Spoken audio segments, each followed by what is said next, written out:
कर्जत चौक मार्गावर दुपारी सुमारे 12 वाजण्याच्या सुमारास एसटी महामंडळाच्या बस व इर्टिका कारमध्ये समोरासमोर भीषण धडक होऊन कार चालक गंभीर जखमी झाल्याची घटना घडली आहे.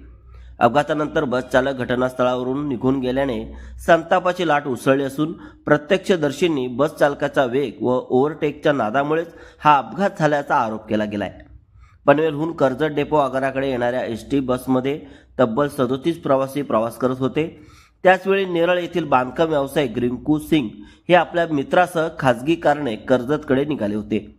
भिसेगाव खिंड परिसरात ओलांडल्यानंतर चौक पोलीस ठाणे हद्दीत वळणावर बस चालकाने ओव्हरटेक करण्याचा प्रयत्न केल्याचे सांगितले जात असून त्याचवेळी समोरून येणाऱ्या कारला जोरदार धडक बसली.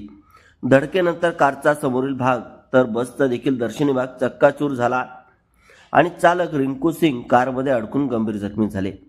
त्यांचा साथीदारही जखमी झालाय. तर बसमधील एक महिला प्रवाशांच्या हनुवटीला किरकोळ दुखापत झाली. अपघातानंतर काही काळ रस्त्यावर वाहतूक कोंडी निर्माण झाली व नागरिकांची मोठी गर्दी झाली.